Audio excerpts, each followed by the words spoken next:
텐데 잘 읽으셨습니다. 진정한 자유를 누리는 길, 진정한 자유를 누리는 길이란 제목으로 말씀을 전하겠습니다. 지난 시간에 진정한 감사를 회복하는 길 이러한 제목으로 말씀을 전했습니다. 말씀이 우리의 아픔을 해독하기 때문에 그렇습니다. 하나님 말씀이 들리기 시작하면 우리에게 이웃을 섬기고 베풀 마음이 생깁니다. 그것이 바로 만화 정신이라고 그러지 않았습니까? 초막의 거에도 하나님께 감사하는 그런 마음이 바로 말씀을 듣고 말씀을 읽을 때 생긴다는 것이죠. 또한 우리가 감사를 회복할 수 있는 방법이 무엇입니까? 하나님께서 명작을 만드시는 거예요.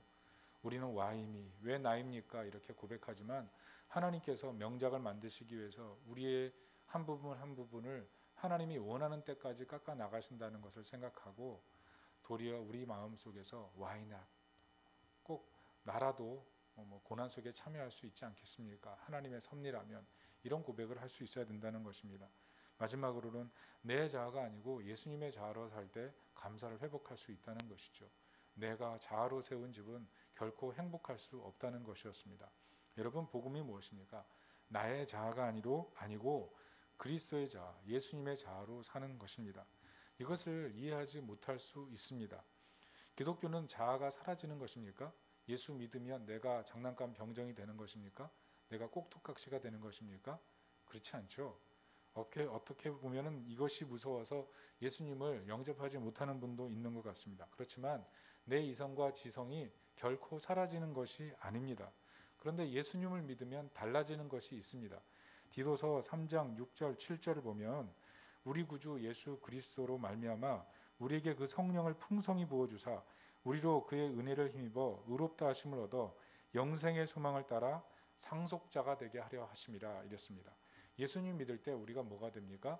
하나님의 풍성함을 받아 누리는 상속자가 된다는 것입니다. 다시 말해서 내 이성과 지성의 한계를 뛰어넘는 풍성함에 이르게 된다는 것입니다. 이것이 구체적으로 요한계시록 5장 11절부터 12절을 보면 내가 또 보고 들음에 보좌와 생물들과 장로들을 둘러선 많은 천사의 음성이 있으니 그 수가 만만이요 천천이라 큰 음성으로 이르되 죽임을 당하신 어린 양은 능력과 부와 지혜와 힘과 존귀와 영광과 찬송을 받으시기에 합당하도다 하더라. 무슨 말이에요?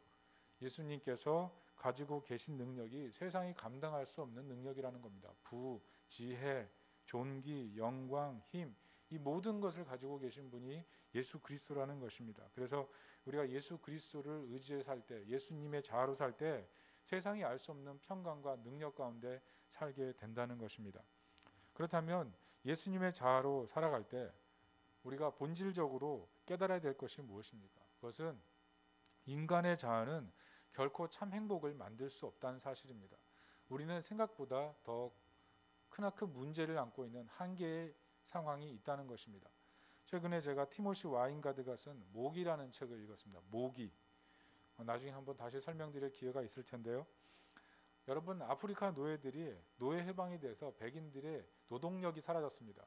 이때 여러분 백인 농장주들이 했던 일이 무엇인지 아십니까? 제가 그걸 읽고 충격을 받았는데 그 내용이 뭐냐면 흑인 여성들을 강간해서 자녀를 출산하게 했던 일들이 바로 백인들이 했던 일이라는 겁니다. 정말 경악할 모습 아닙니까? 이것이 인간의 현실이라는 겁니다. 인간의 자아는 우리가 생각하는 것만큼 그렇게 선하지 않습니다. 신앙생활하다가 신앙생활 포기한 분들이 있고 그냥 교회만 다니는 분들이 있습니다. 왜냐하면 자아의 종이 됐기 때문에 그렇습니다. 자아의 종. 내 자아로 살려고 했기 때문에 결국 행복한 집을 세우는 것도 어렵게 된다는 것이죠. 팀 켈러가 쓴 결혼에 관하여라는 책을 보면 돕는 배필을 두 가지로 정의합니다. 하나는 돕는이라는 것인데요. 이게 히브리어로 에제르입니다. 근데 이 에제르의 뜻이 뭐냐 하면 지원군이라는 뜻이에요. 그냥 우리는 조력자, 헬퍼 이 정도로 이해하는데 사실은 군대가 나를 둘러 진치고 있을 때 아주 위급한 상황이 됐을 때 내가 쩔쩔맬 때 그때 다가오는 지원군, 그게 바로 돕는 이라는 뜻이라는 거죠. 다시 말해서 배우자가 나에게 있어서 하나님께서 보내주신 든든한 지원군이지 그냥 헬퍼, 조력자 정도가 아니라는 것입니다. 에제르, 그게 바로 돕는 이라는 뜻이에요. 베필이라는 뜻은 네게드라는 뜻입니다. 네게드. 이것은 가까이 있지만 반대적인 약간 오묘한 말이에요. 같으면서도 정반대인 이런 뜻이에요. 예를 들면 두 조각으로 된 퍼즐이 있다고 합시다. 이 퍼즐이 어때요? 양쪽으로 맞물리면 서로 정확히 조화를 이뤄서 뭔가를 이뤄냅니다. 그렇지만 떨어져 있을 때 보면 서로 다른 모습이라는 거예요. 그런데 붙을 때는 완벽하다는 거죠. 일치성과 보완성을 갖고 있다는 얘기예요. 생긴 것은 정반대처럼 보이는데 그것이 돕는 배필이에요. 같이 연합할 때는 놀라운 결과와 작품을 만들어내는 것이 배필이란 뜻이라는 거죠. 그런데 대부분 우리는 어떻게 생각합니까? 가정생활하다 보면 우리는 잘못 만났어, 이렇게 생각합니다. 어떤 분은 나는 이 가정의 종이 됐구나, 이렇게도 생각을 한다는 거죠. 자아로 집을 세우면 결국 불행해진다는 것입니다. 특별히 마귀가 하는 일이 무엇입니까? 우리의 자아를 이용해서 행복을 무너뜨리라는 거예요.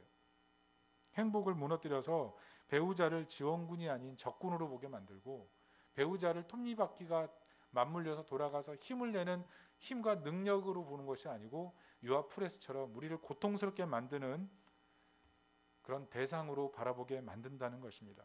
결국 이유는 자아의 죽음이 없기 때문에 그렇습니다. 내 자아가 펄펄 살아있기 때문에 항상 문제가 된다는 거예요. 이것을 갈라디아 5장 17절에서는 성령의 소욕과 육체의 소욕이 서로 싸운다고 얘기합니다. 같이 한번 읽어보겠습니다. 시작. 육체의 소욕은 성령을 거스리고 성령의 소욕은 육체를 거스리나니 이 둘이 서로 대적함으로 너희의 원하는 것을 하지 못하게 하려 함이니라. 결국 자아로 살면 최종 종착지가 뭡니까? 갈등만 남는 거예요. 육체의 소욕만 남는 거예요. 자아로 살게 되고 결국은 상속자의 영광을 상실하게 된다는 것입니다. 그래서 우리가 매일 아침 깨어 일어날 때 성령의 능력을 구하는 거예요. 입술로 죄를 내뱉고 마음으로 성령을 사모하며 살아가는 거예요. 내 자아가 나를 사로잡지 못하도록, 육체의 소욕이 나를 정복하지 못하도록 매일매일 그렇게 기도해야 된다는 겁니다. 그래서 어떤 의미로 우리 그리스도인은 매일매일 싸우는 사람이에요. 나의 자아와 예수님의 자아가 매일 충돌하는 싸움이에요. 그래서 바울 같은 경우에는 고린도전서 15장 31절에 나는 날마다 죽노라 이렇게 고백하지 않습니까? 날마다 죽노라. 이 죽는 싸움, 이 싸움이 매일매일 있는 것이 우리 그리스도인이 되지 못하면 나도 모르게 육체의 소욕에 사로잡히게 되어 있다는 것입니다. 특별히 오늘 본문을 보십시오. 본문에 보면 이상한 일이 일어나죠. 그게 무엇이냐면 이스라엘 사람들이 그달 24일에 다시 모여들었습니다. 여러분, 초막절 행사 끝났거든요. 초막절 행사 일주일 동안 지내고 성회 마지막 8일째 했으니까 그게 15일에서 일주일이니까 21일 날 끝나야 되는데 하루 늘려서 8일째 성회했으니까 22일에 끝났단 말입니다. 그런데 오늘 24일 이틀 쉬고 다시 24일에 이스라엘 사람들이 쫙 다 모여서 다시 무언가를 하는 거예요. 그게 뭐냐면 바로 언약이라는 거예요. 언약. 무슨 말이냐 하면 내가 죽고 하나님으로 살려고 하는 하나님 앞에 결단을 했다는 겁니다. 왜냐하면 내가 죽지 아니하면 하나님의 뜻을 이룰 수 없고 내가 살아있으면 죄만 짓기 때문에 하나님, 내가 죽고 하나님으로 살길 원합니다. 그 결단을 내렸다는 거예요. 특별히 언약의 뜻이 뭡니까? 히브리어로 베리트인데요. 이게 쪼개다란 뜻이에요. 서로 헌신과 약속을 했는데 지키지 않으면 한편이 쪼개지는 것, 이게 언약이거든요. 근데 왜 이렇게 무시무시한 언약을 체결합니까?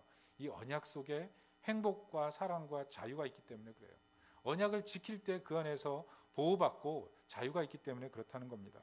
36절부터 38절을 보십시오. 제가 읽어드립니다. 우리가 오늘날 종이 되었는데 곧 주께서 우리 조상들에게 주사 그것을 먹고 그것의 아름다운 소산을 누리게 하신 땅에서 우리가 종이 되었나이다. 우리의 죄로 말미암아 주께서 우리 위에 세우신 이방 왕들이 이 땅에 많은 소산을 얻고 그들이 우리의 몸과 가축을 임의로 관할하오니 우리의 곤란이 심하오며. 38절은 같이 읽습니다. 시작. 우리가 이 모든 일로 말미암아 이제 견고한 언약을 세워 기록하고 우리의 방백들과 레위 사람들과 제사장들이 다 임봉하나이다 하였느니라. 성벽 재건 후에 이스라엘 사람들이 초막절 행사했거든요. 그래서 은혜를 많이 받았어요. 그런데 생각해 보니까, 집에 가서 생각해 보니까 너무 인생이 비참한 거예요. 하나님 백성으로 살았다고 했는데 다 잃어버린 거 아닙니까? 성벽이 세워졌지만 이전의 성벽보다는 4분의 1도 안 되는 크기고, 수도로 돌아왔지만 이스라엘 땅덩어리 자체는 종이 된 땅 아닙니까? 마치 우리나라가 조선 500년 살다가 근대화되면서 일제에게 식민지 돼서 고통당하고 6.25 전쟁 때문에 국토가 유린되고 모든 가족이 뿔뿔이 흩어져서 슬픔과 절망 가운데 살아가는 것처럼 이스라엘 백성들이 그런 뼈저린 아픔이 있었다는 것입니다. 그런데 곰곰이 생각해 보니까 그 이유가 뭐냐면 하나님 떠났기 때문이라는 거예요. 하나님 떠났더니 결국 즐거운 게 아니라 도리어 종이 되어 돌아왔다는 겁니다. 그래서 회개하고 언약을 체결하는 거예요. 하나님, 나는 세상의 종으로 살지 않겠습니다. 왜냐하면 하나님의 종으로 살 때 진정한 행복이 있는 것을 깨달았습니다. 이게 바로 이스라엘의 고백이었다는 겁니다. 그래서 마음에 결단하고 회개하는 거예요. 그게 1절 2절입니다. 다 같이 읽겠습니다. 시작. 그달 스문 나은 날에 이스라엘 자손이 다 모여 금식하며 굵은 배를 입고 티끌을 무릅쓰며 모든 이방 사람들과 절교하고 서서 자기의 죄와 열조의 허물을 자복하고. 3절을 보니까 어떻게 합니까? 나 4분의 1 동안 말씀 듣고 나 4분의 1은 죄를 자복하고 경배했다 그러잖아요. 이게 4분의 1이 3시간이거든요. 그러니까 총 6시간 동안 하나님께 매어달리면서 하나님, 내 자아로 살다가 망했습니다. 내 뜻대로 살다가 망했습니다. 이 고백을 했다는 거예요. 특별히 누구의 죄까지 회개해요? 내 죄만 아니라 조상들의 죄까지 회개하는 거예요. 죄의 성향들이, 이 조상들의 죄의 성향이 내 속에 그대로 있다는 거죠. 그래서 하나님 앞에 회개하고 나오더라는 것입니다. 우리도 보면 어때요? 우리도 보면 우리 부모님들이 때로 우리를 키울 때 막 타박하고 혼내고 막 그럴 때 있었잖아요. 그때 좀 애매하게 혼나고 애매하게 참 저러지 않아도 되는데라는 그런 생각을 할 때가 있어요. 그런데 우리가 자라서 보면 우리가 그 모습으로 자녀를 양육할 때가 있다는 거죠. 그래서 가정에 평안과 기쁨이 있는 게 아니라 이 쓴뿌리들이 내려와서 그 쓴뿌리 때문에 가정이 또 다른 어려움을 경험하는 그런 모습들이 있더라는 것입니다. 부부싸움하는 부모 밑에서 자란 자녀들이 어때요? 아유 지긋지긋해 이렇게 생각하면서 결혼하고 나서 똑같이 따라합니다. 믿음 없는 가정에서 자라면서 아니 나는 이제 믿음 있는 가정으로 살 거야 이렇게 결심을 해도 그 부모가 보여준 모습대로 신앙생활 잘 못하고 있는 모습들이 있더라는 거죠. 생각보다 죄가 깊은 거예요.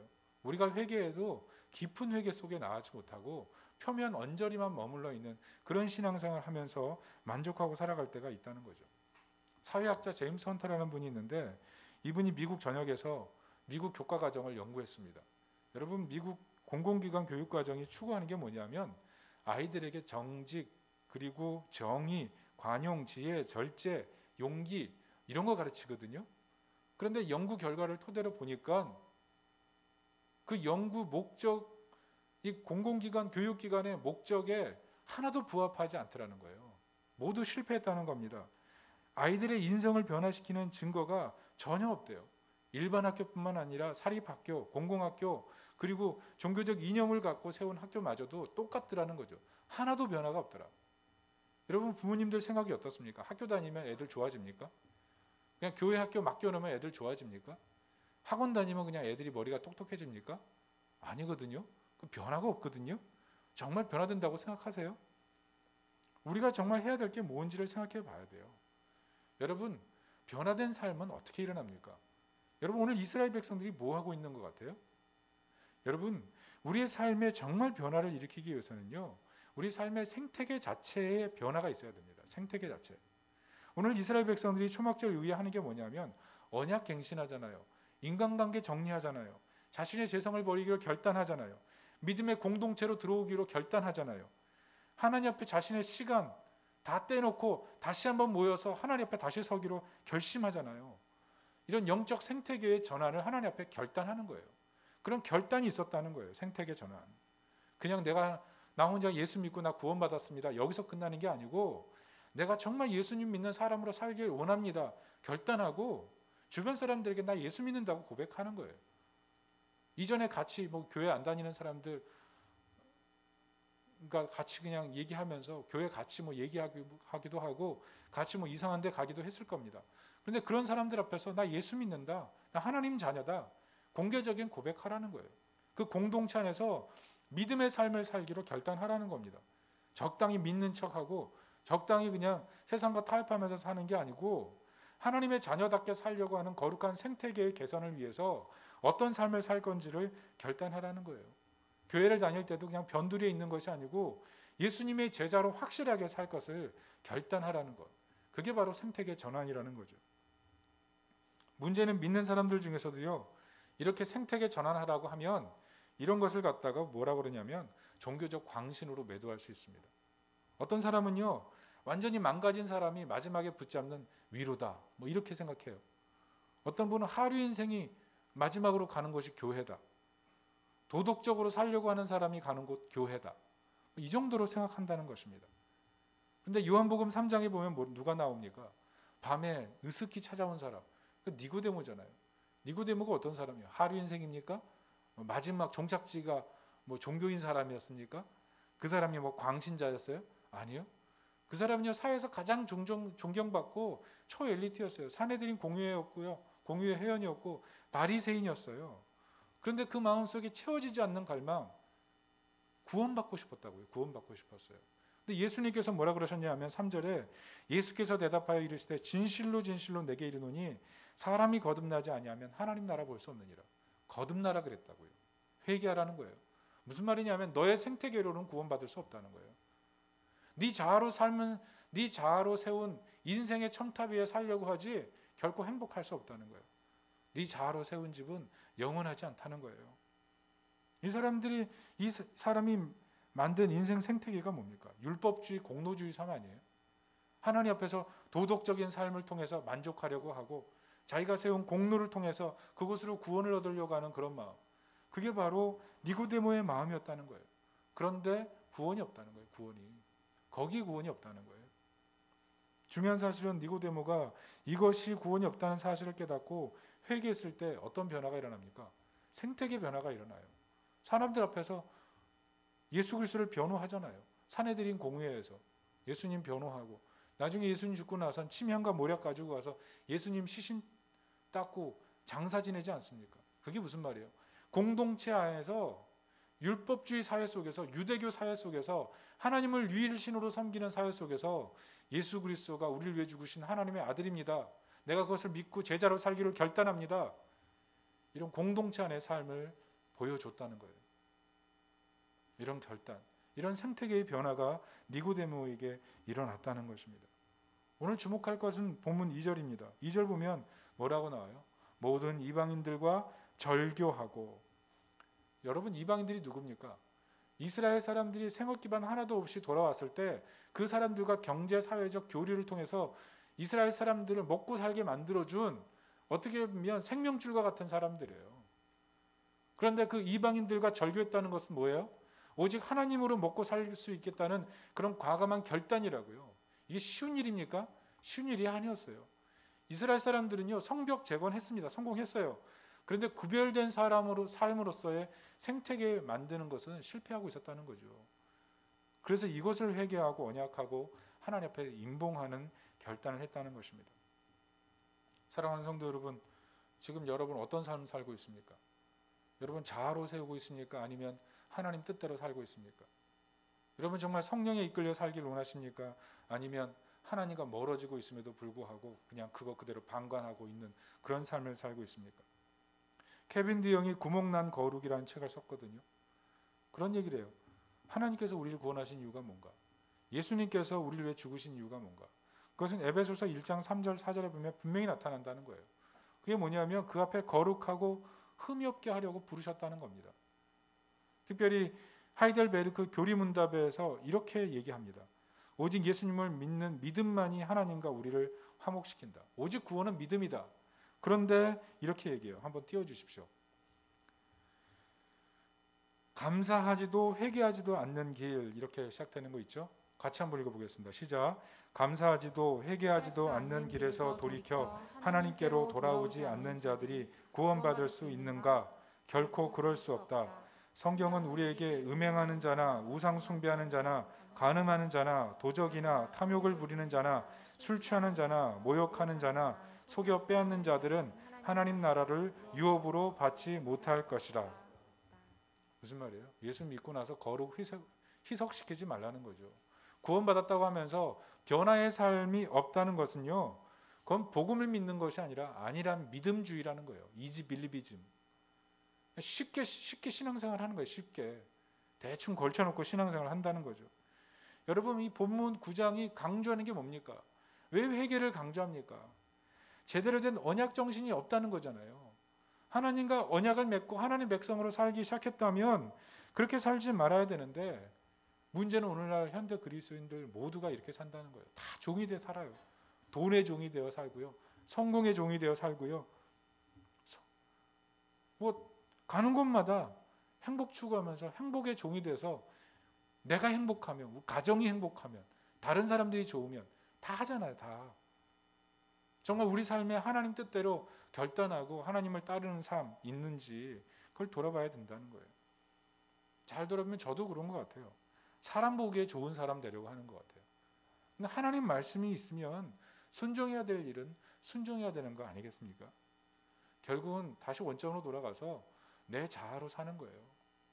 예수 그리스도의 자아로 사는 게 아니라 내 자아로 사는 거예요. 그러니까 문제에 닥쳐도, 어려움에 닥쳐도 해결이 안 되는 거예요. 계속 내 자아로 사니까, 예수님의 자아로 살려고 하지 않으니까, 성령에 이끌려서 성령의 능력으로 살려고 하지 않으니까 계속 육체의 싸움을 하는 거예요. 육체의 싸움.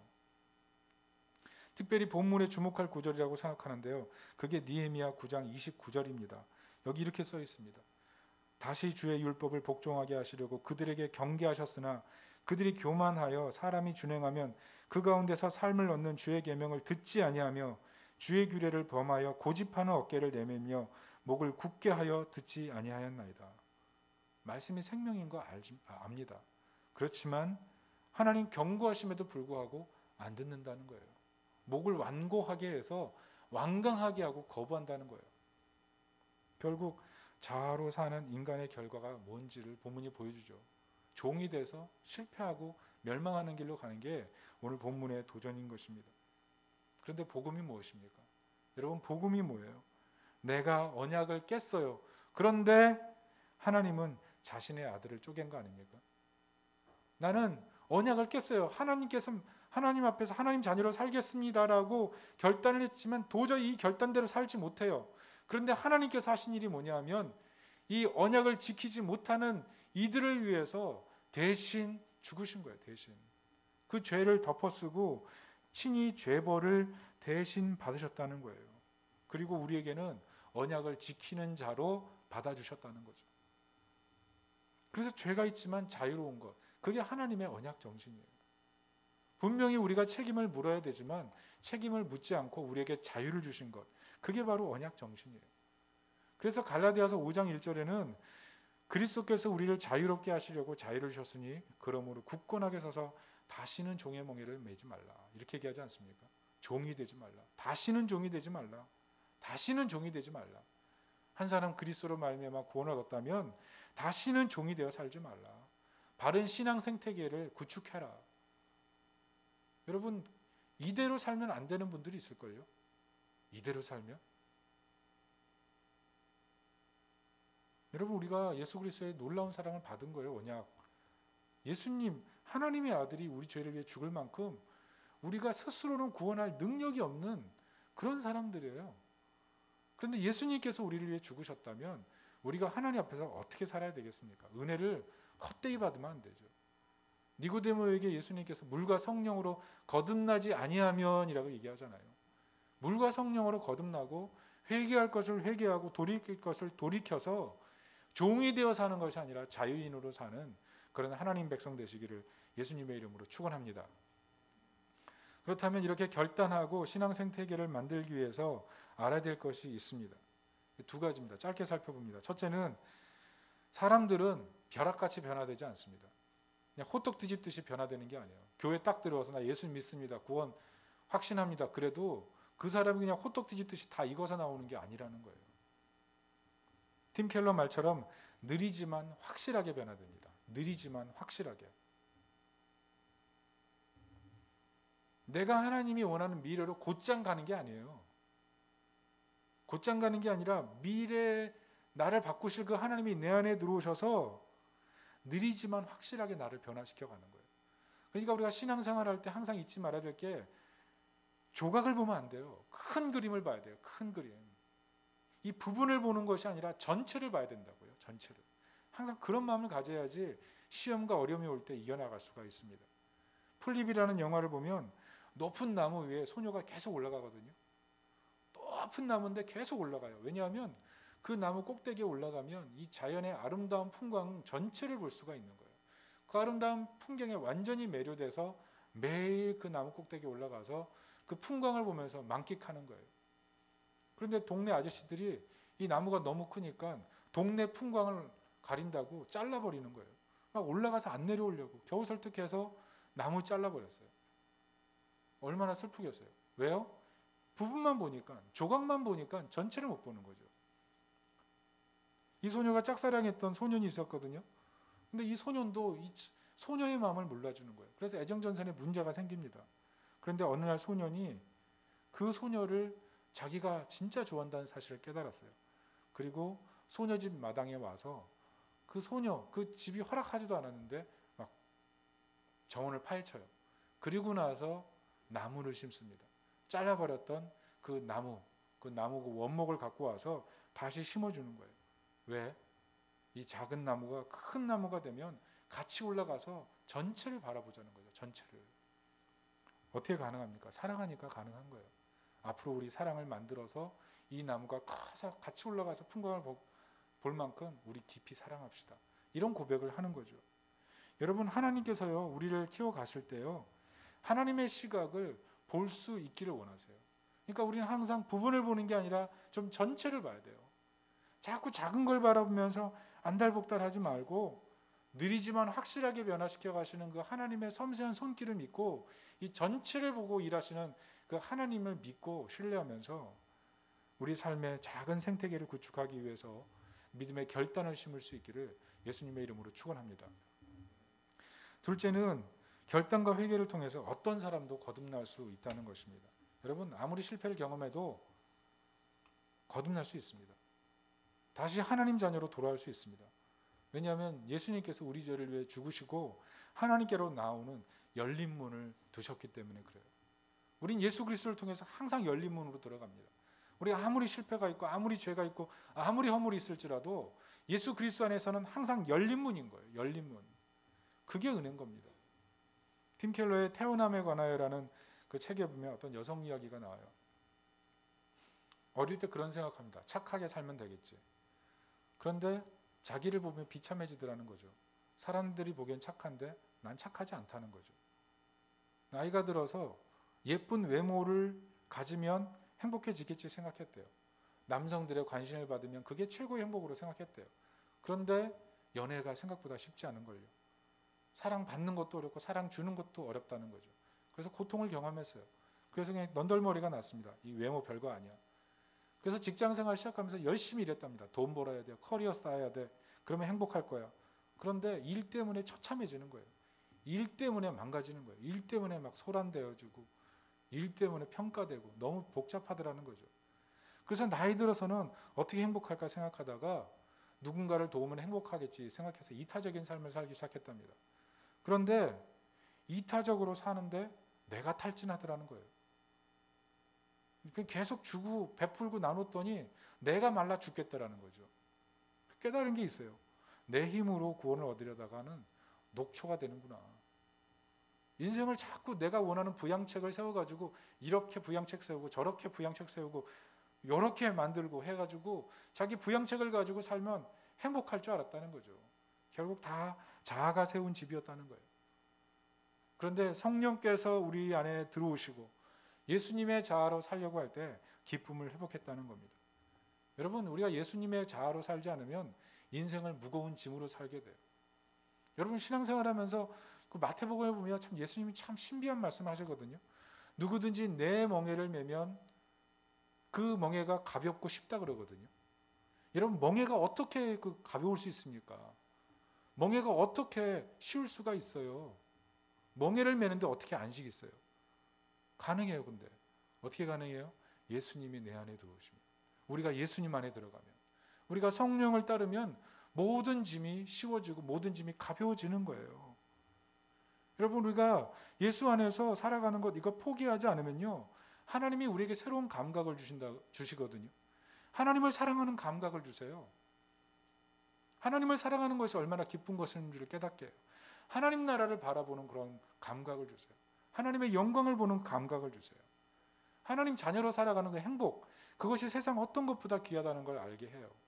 이전에는 내가 얼마나 더 가지느냐, 내가 얼마나 높아지느냐, 이것으로 나를 규정했지만 이제는 그리스도께서 얼마나 나를 사랑하시느냐, 그것으로 자신을 바라보면서 어떤 비교에도 흔들리지 않는 일체의 비결을 배우게 된다는 거예요. 여러분, 부부관계도 어떻습니까? 여러분 행복하십니까? 부부관계도 자아로 살면 어떻게 돼요? 항상 내가 손해본 것만 계산해요. 내가 받은 상처만 계산한다고요. 그런데 성령께서 주시는 그 은혜로 예수님의 자아로 살기 시작하면 어떻게 됩니까? 나의 진정한 배우자를 예수 그리스도로 모시게 되죠. 예수 그리스도로 모시게 되면서 살아가는 거예요. 그러니까 생각해 보니까 내가 예수님에게 잘한 게 하나도 없거든요. 도리어 나 때문에 예수님 죽었거든요. 그럼에도 불구하고 예수님 나를 끊임없이 사랑하고 용서하시거든요. 돌아보면 나는 잘한 게 하나도 없는데, 내가 도리어 용서받을 자인데 예수님 끊임없이 용서하니까 예수님의 자아로 살면 어떻게 되냐면 나에게 잘해준 것 없는 배우자를 사랑하게 되는 거예요. 사랑할 수 없는데 사랑하게 되는 것, 그게 복음의 신비예요. 예수님의 자아로 살면 이런 일들이 생기는 거예요. 그래서 돕는 배필이 진짜 돕는 배필이 되는 거예요. 조력자가 진짜 조력자라 보이고, 퍼즐이 정말 하나님 주신 아름다운 퍼즐과 작품과 연합으로 보이게 된다는 겁니다. 달라지는 거죠.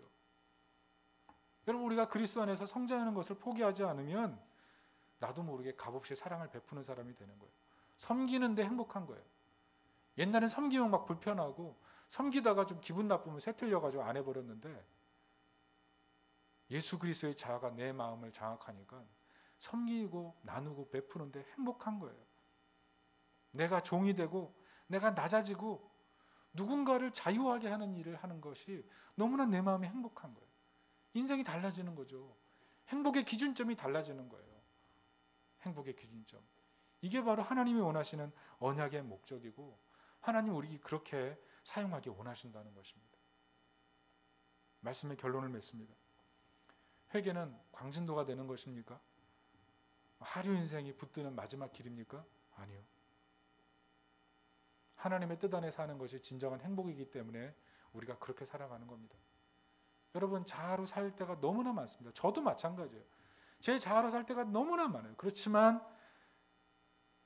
육체의 소욕을 이루면 하나님 나라를 이룰 수가 없어요. 성령에 이끌려야 돼요. 그래서 매일매일 우리 삶 속에 새로운 생태계를 만들어 가야 되는 거예요. 여러분, 끊어야 될 것도 있죠. 버려야 될 것도 있죠. 자꾸 가까이 두면서 하나님 자녀로 살 수 없습니다. 회개하고 돌이키셔야 돼요. 회개할 것을 회개해야 돼요. 하나님이 원하는 것은 우리가 종이 되는 게 아닙니다. 돈의 종이 되고 행복의 종이 되고 성공의 종이 되는 그런 삶이 아니고 자유인으로 사는 거예요. 중요한 것은 느리지만 그 길이 확실합니다. 그리고 하나님, 내가 포기하지 않아야 되는 거고요. 그리고 하나님이 결코 포기하지 않습니다.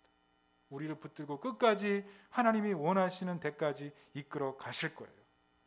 여러분, 이 새로운 감각을 가지고 예수님의 사랑을 심으면서 살아가는 복된 자유인 되시기를 예수님의 이름으로 축복합니다. 아멘. 우리 다 같이 이 시간 기도합시다. 이 시간 기도